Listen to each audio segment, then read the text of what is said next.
अ, नमस्कार एडवोकेट अमित कुमार सेठी आज वीडियो रे हमें जानिबा सेक्शन 69 ऑफ बीएनएस भारतीय नागरिक सुरक्षा संहिता कौन कहूँ तो आपण मैंने जानी जिते कौन पुओ एवं झील मान मध्य कौन गोटे संपर्क गढ़ी उठे एवं से संपर्क द्वारा से माने किछटा इंटीमेसी रिलेशनशिप रखी दियंती फिजिकल रिलेशनशिप जो कहते सेक्सुअल रिलेशनशिप रखी दियंती एवं परवर्ती समय रे पुओ हो किंबा झील हो माने लाइक मैरिज करिया पय राजी होते नहीं से मानकर किछि प्रॉब्लम देखे कि से माने बाहर पड़ती तो आज्ञा कहबार कथा होची एथिरे मैरेज करिवार पाई किछि असुविधा नाही एथिरे आपण मैरेज करि पारंती कि नाही सेटा आपण को ऊपर निर्भर करे आपण चाहिले ताको मैरेज करि परिबे अदरवाइज आपण मैरेज करिबेनी बट कथा होची कोन सेक्शन 69 ऑफ द बीएनएस कहूची कोन जते बेले आपण गोटे झियो सह आपण फॉल्स मैरेज करिकी किंबा ताको प्रलोभन देखाई आपण जदि ताको मैरेज करूछंती एवं परवर्ती समय रे तांको सह सेक्सुअली रिलेशनशिप रखुछंती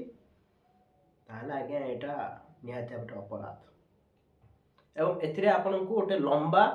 पनिशमेंट रो मध्य प्रोविजन अछि यूजुअली झियो माने कौन करती ना से जो सेक्शन 69 को बीएनएस बोली कंसीडर करती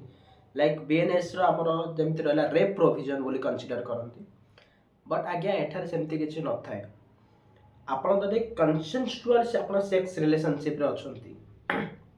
एवं परवर्ती समय रे जदि से जो पुओ कि आपन पार्टनर जदि से एग्री होना कि आपन को मैरिज करिवा पाए एवं आपण गोटे प्री प्लान जे आमे एबे सेक्सुअल रिलेशनशिप रे आमे अच्छे परवर्ती समय हमको एनी हो हमको मैरिज करिवार अछि गोटे कमिटमेंट अछि तेबे आपण कोर्ट ऑफ लॉ को आपण आसी परिबे एवं एथिरे आपण पई रिमेडी मध्ये अवेलेबल अछि सेक्शन 69 बीएनएस बेसिकली एटा झियो मानको पई प्रोटेक्टिव एथिरे झियो मानको प्रोटेक्ट करा जायछि सो दैट से माने जो कोनसी बॉयफ्रेंड हो जो कोनसी रिलेशनशिप रे रहउचंती रहिला पारे से मानको जदि कोनसी पुओ गोटे फॉल्स प्रॉमिस से मानको पके कि जदि लाइक मैरिज करूची जे हमें एबे सेक्सुअल रिलेशनशिप रे रहिबा एवं परवर्ती समय रे हमें मैरिज करबा एवं परवर्ती समय रे जतले रिलेशनशिप हे जाउची से मैरिज करबा आगे एटा निहाती आबरे गोटे पनिशमेंट एवं इट्स ए ऑफेंस एवं आ पाए भारतीय दंड विधान आईन अनुसार 7 वर्ष जेल आज्ञा अच्छे जदि पुओ जदि प्रमाणित हो जाउची जे सतरे सी एभली भाव एक्ट करिछि निहाती भाव ताको लंबा जेल पड़े लंबा जेल जा पड़े तो एभली भाव आपण जदि जानि पाए चाहूछो किछि नुआ नुआ लॉ नुआ नुआ आईन आपण नीतिदिनिया आपण लाइफ रे आपन को बहुत सहयोग हो परिबो तो निहाती भाव हम चैनल को सब्सक्राइब करंतु लाइक करंतु एवं आपण फ्रेंड मानको को फॉरवर्ड करंतु हमर वीडियो सो दैट से माने भी किछटा जानि परिबे एवं माने लीगली अवेयर हे परिबे हमर प्रत्येकटी हमर उद्देश्य होछि लोक मानको लीगली अवेयर करबा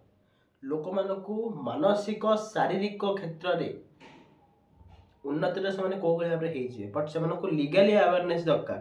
सो दैट परवर्ती समय से किसी भी भूल करेंगे ना कि भूल करने पूर्व से फास्ट भावी चिंती भूल करेंगे यहाँ हूँ आज्ञा आम उद्देश्य धन्यवाद आज्ञा रही देखा पुनः नेक्स्ट एपिसोड धन्यवाद।